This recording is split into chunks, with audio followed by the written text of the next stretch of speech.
네, 오늘 우리가 읽은 이 말씀이 또 은혜롭게도 또 오늘 성령 강림 주일과 또 맞는 말씀인 것을 봅니다.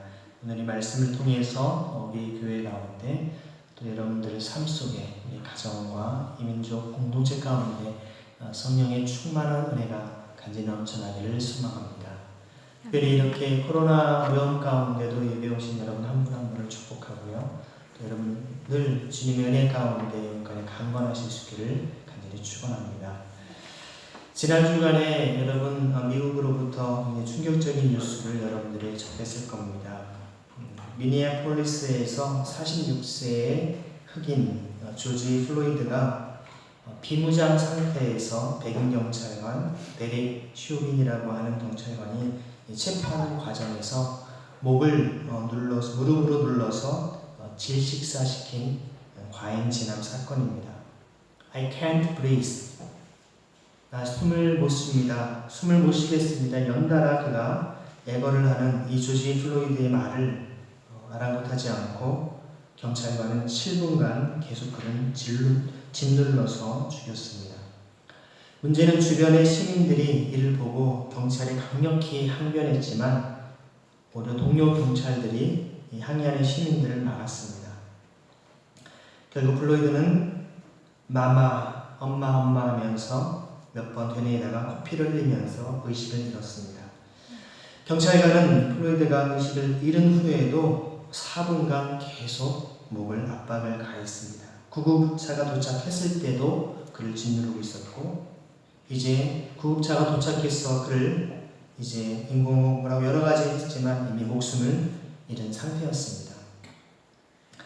사건 당일 경찰 대변인은 체포 도중에 이 용의자가 차에서 내리는 과정에 경찰에게 물리적으로 저항했다라고 발표하면서 경찰의 행동을 정당화하고자 했습니다. 하지만 다른 각도에서 촬영된 CCTV 영상이 공개되면서 이것이 다 거짓임이 드러났습니다. 플로이드는 어떠한 저항도 하지 않고 순순히 수갑을 뒤로 채워진 채 이동을 그는 했습니다. 그러니까 저항을 할 수 없는 상황이었습니다. 그리고 저항을 하지도 않았습니다. 실제 또 다른 각도에서 촬영한 것이 보였는데요. 아까 얘기했던 데릭 슈빈이라는 한 사람만이 그를 짓누르고 있었던 것이 아니라 뒤에 경찰관 2명이 더 3명이 그를 함께 제압하고 있었습니다. 이 사건을 전 세계의 분노한 단들에 의해서 이제 이것이 시위가 이제 미국 전역으로 확산되고 있습니다. 이번 사건의 문제는 단순히 어떤 흑인을 차별하는 단순한 인종차별 문제를 떠나서 그것을 똑똑히 눈앞에서 보고 있는 시민들이 강력히 말렸음에도 불구하고 이런 반인륜적 살인을 저질렀다는 데 있습니다.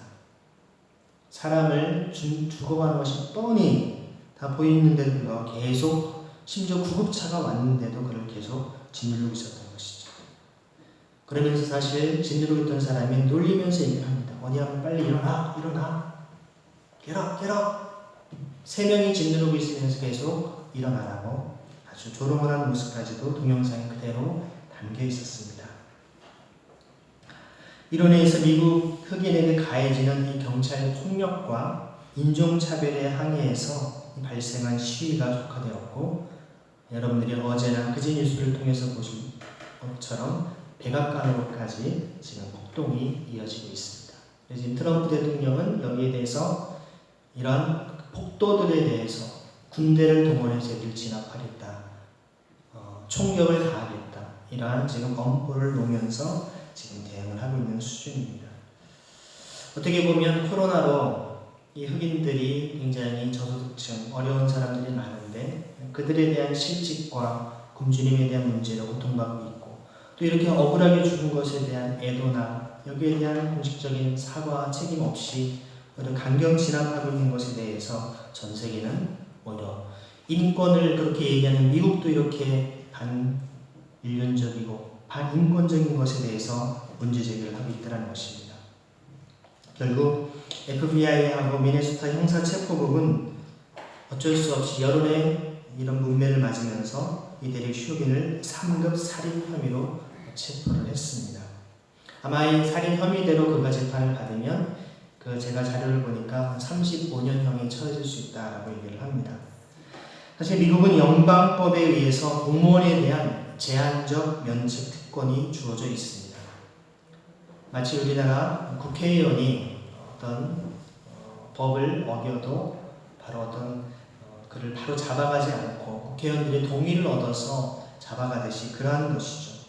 그러니까 인권을 침해하거나 무고하게 사람을 죽이거나 이렇게 사살을 하거나 사망에 이르게 해도 그들은 중범죄로 처벌을 받지 않도록 법적 장치가 되어 있기 때문에 그렇습니다.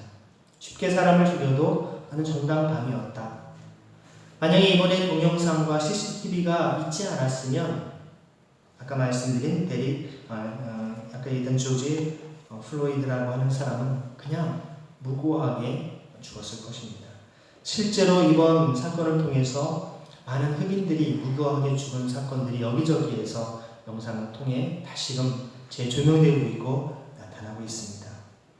저는 이것을 보면서 마치 1700년대 혹은 그 이전에 흑인 노예상들이 팔아서 목줄을 끌어서 그들을 질질 끌고 가 죽이는 그 모습을 떠올릴 수밖에 없는, 그냥 인간을 짓눌러 죽이는 보는 앞에서 이런 죄악들이 21세기에서 지금 벌어지고 있다는 것입니다. 미국의 직전 대통령이 흑인이었음에도 불구하고 많은 흑인 인권 운동이 일어나고 또 실제로 이들이 많은 인간다운 삶을 산다라고 하는 미국 사회에서 이런 일이 지금 자행되고 있다는 것입니다. 이런 모습 속에 우리는 어떻게 해야 될까요? 이러한 불의한 현실, 어떻게 백인 경찰 너무하지 않아? 그 한 사람의 문제일까요? 아니면 수천 년 동안 흑인을 노예화 삼고 인간을 노예 삼는 것을 정당시해 왔던 우리들의 죄악의 모습은 아닐까요? 지금도 인도의 카스트 제도를 비롯하여서 우리 가운데 우리의 의식과 인식 속에 있는 사람들에 대한 차별과 무시, 이런 것이 곳곳에 있다는 것입니다. 단순히 피부색만이 아니라 그 사람의 경제적인 형편이나 그 사람의 어떤 외형적인 모습, 권력이나 여러 가지 그 사람들이 가지고 있는 사회적인 지위 때문에 우리는 사람을 차별하고 무시하고 이처럼 속으로는 죽이기까지 하는 그런 삶을 살아가고 있지는 않습니까? 단순히 이 경찰관 데릭 쇼빈 한 사람의 문제만이 아니라 그것이 그렇게 해도 자기가 큰 처벌을 받지 않을 거라는 자신감이 있기 때문에 당당하게 그렇게 사람을 실제로 죽이지 않았겠습니까? 이러한 데릭 쇼빈과 같은 우리들의 죄는 오늘 우리 가운데에도 우리가 그보다 훨씬 낫다라고 어느 누구도 결코 말할 수 없을 것입니다. 예수님께서는 우리에게 말씀하시죠. 형제에게 욕을 하는 사람은 이미 살인한 사람이다. 주님의 그 엄중하신 그 말씀 앞에 누가 과연 주님의 그 엄중한 심판을 피할 길이 있을 수 있겠습니까? 여러분, 오순절 마가다락방에서의 그 성령 세례, 성령 충만한 사건은요, 어떻게 보면 예수님의 제자들이 예수님의 명령을 그들이 기다리면서 간절히 주님의 은혜를 갈구했던 것도 있었지만 실제 사도행전 1장과 2장 그 문맥을 자세히 살펴보면 자살을 했었던 바로 가룟 유다, 이 가룟 유다의 자리를 다른 사람으로 이제 채우고 그리고 주님 앞에 그들이 함께 모여 기도하고 있는 장면을 보게 됩니다. 예수님으로부터 직접 제자 훈련을 받았던 12명의 제자 가운데에서도 예수님을 배반하고 자살을 했던 사람이 있었고 자기들 모두도 사실 다 주님을 배신하고 도망갔던 사람들이었기 때문에 주님의 명령을, 주님의 사명을 제대로 감당할 수 있는 자들이 아무도 없음을, 자기들은 너무나 부족하고 연약한 자들임을 철저히 주님 앞에 회개하며 통회하며 자복한 그런 시간이 아니었겠습니까? 그런 의미에서 오순절 마가다락방의 성령 충만 사건은 바로 철저한 회개와 자복 가운데 일어난 하나님의 은혜인 줄을 믿습니다. 내 의지와 내 자아가 여전히 강하고 견고하면 성령 하나님께서 역사하실 여지가 없습니다. 어린아이가 학교 선생님한테 공부를 배워야 되는데 선생님 그거 아닌데요? 저 다 아는데요? 그럼 그 선생님은 그 아이를 가르치고 싶지 않습니다. 그냥 어린아이가 정말 하나를 놓칠세라 열심히 받아 적으면서 잘 선생님 이거는 뭔가요? 청종하고 그 말대로 따르려고 할 때 그 아이가 실제로 지적인 또 인격적인 모든 사회적인 성장이 가능하지 않겠습니까? 영적으로도 마찬가지입니다. 주님, 나는 부족합니다. 나는 죄인입니다.